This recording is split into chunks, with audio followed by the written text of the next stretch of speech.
Assalamualaikum warahmatullahi wabarakatuh. Selamat datang di channel pengurus cabang Ikatan Apoteker Indonesia Kabupaten Sleman. Senang sekali pada kesempatan kali ini kami menayangkan kembali konten yang berbentuk Q&A. Sebelumnya kita sudah membahas tentang penggunaan obat di bulan puasa, sedangkan pada kali ini kita akan mengangkat tema beberapa tes yang berkaitan dengan COVID-19, yaitu rapid test dan juga swab test. Kita tahu bahwa kasus COVID-19 di dunia, terutama di Indonesia, belum menampakkan terjadinya penurunan. Sehingga pemerintah menggalakkan dilakukannya rapid test ini untuk mengetahui sejauh mana penyebaran COVID-19 di Indonesia. Maka dari itu, kami menggandeng salah seorang apoteker dari Dinas Kesehatan Kabupaten Sleman. Beliau adalah Apoteker Kurnia Yulawati, Sarjana Sains. Nanti di akhir video juga akan ada himbauan dari Kepala Dinas Kesehatan Kabupaten Sleman.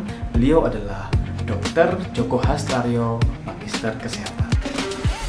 Sebelum masuk ke Q&A, kami butuh dukungan dari para viewer dengan klik subscribe, komen, dan juga like, serta share untuk teman-teman atau untuk masyarakat yang butuh informasi tersebut.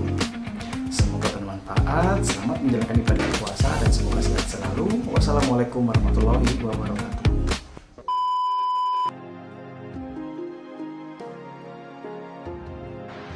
Rapid test adalah metode screening awal untuk mendeteksi adanya antibodi, yaitu IgG dan IgM, yang diproduksi oleh tubuh untuk melawan virus corona. Jadi antibodi ini nanti akan dibentuk jika tubuh kita mendapat paparan virus corona.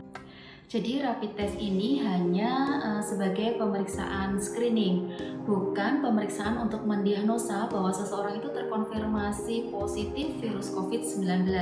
Jadi yang untuk memastikan bahwa seseorang terkonfirmasi virus COVID ini adalah dengan pemeriksaan menggunakan PCR atau polymer chain reaction, yang dia mendeteksi langsung keberadaan virus corona di dalam tubuh, bukan mendeteksi ada tidaknya antibodi virus ini.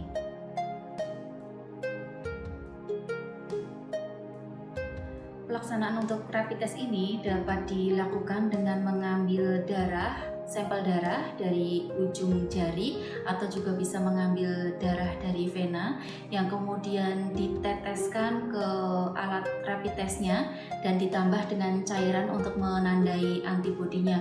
Nanti kita tunggu hasilnya sekitar 10-15 menit, kita akan kelihatan kalau misalnya dia reaktif, dia akan muncul garis 2, dan jika dia non-reaktif akan muncul garis 1.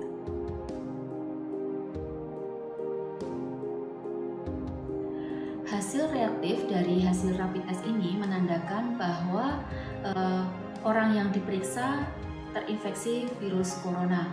Meski begitu, orang yang sudah terinfeksi virus corona atau terdapat virus corona dalam tubuhnya bisa saja mendapatkan hasil non-reaktif karena tubuhnya belum membentuk antibodi terhadap virus corona ini.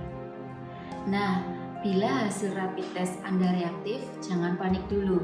Antibodi yang terdeteksi bisa saja merupakan antibodi dari virus jenis lain atau coronavirus jenis lain, bukan yang menyebabkan COVID-19. Dari hasil pemeriksaan rapid test tadi yang hasilnya reaktif, maka akan langsung dilakukan swab untuk pengambilan sampelnya untuk melakukan tes PCR. Nah, selama menunggu hasil PCR, maka disarankan untuk melakukan karantina mandiri selama 14 hari sambil menunggu hasil tes PCR-nya. Kita perlu memahami bahwa ketika seseorang mendapatkan hasil rapid test reaktif, itu tidak menjadikan bahwa orang tersebut sudah positif menderita COVID-19. Jadi harus dipastikan kembali dengan menggunakan tes PCR.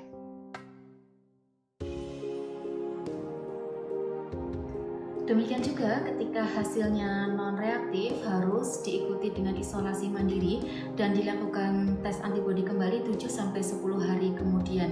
Nah, ketika hasil tes yang kedua dia non-reaktif, baru bisa dikatakan bahwa dia tidak terinfeksi virus COVID-19. Apapun Apapun hasil rapid test Anda, pantau terus kondisi kesehatan Anda. Bila muncul gejala COVID-19 seperti batuk, demam, sesak napas, suara serak, maka segera hubungi fasilitas kesehatan untuk mendapatkan pemeriksaan.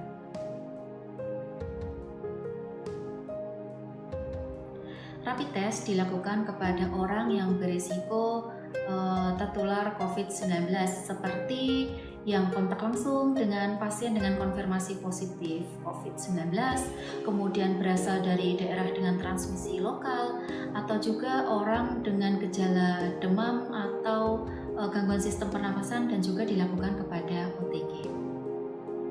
Rapid test antibody atau rapid test antigen juga dapat dilakukan untuk mendeteksi pada pasien PDP ataupun ODP pada wilayah yang tidak mempunyai fasilitas untuk melakukan tes PCR atau tidak mempunyai fasilitas untuk pengambilan spesimen.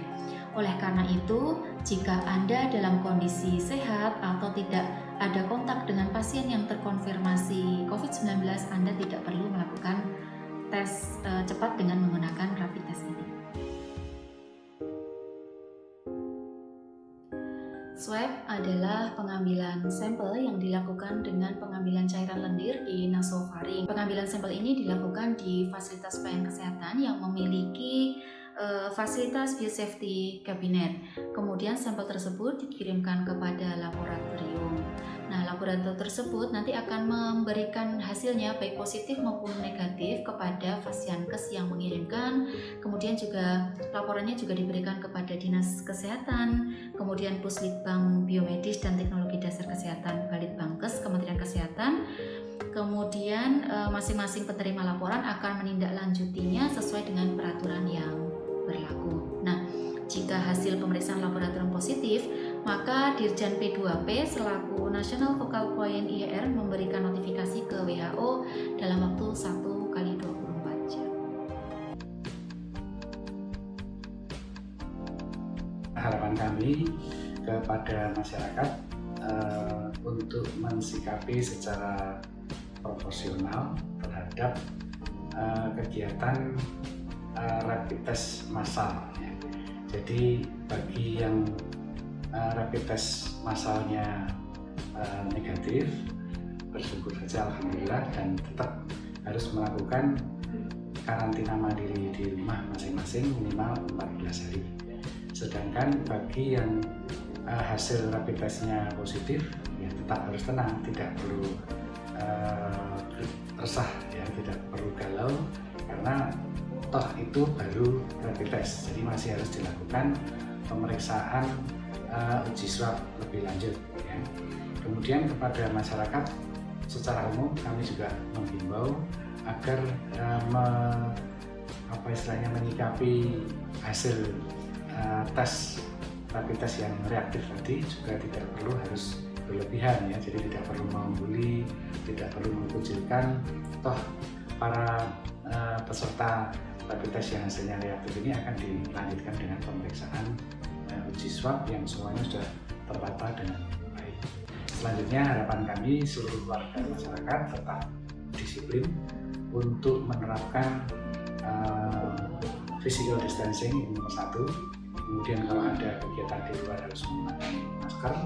Kemudian yang ketiga, rajin cuci tangan pakai sabun. Yang keempat, sering membersihkan lingkungan dengan menyemprotkan desinfektan. Yang kelima, jaga kebugaran tubuh dengan makan yang bergizi, bila perlu ditambah vitamin dan suplemen, dan juga tetap berkegiatan supaya badan tidak sakit.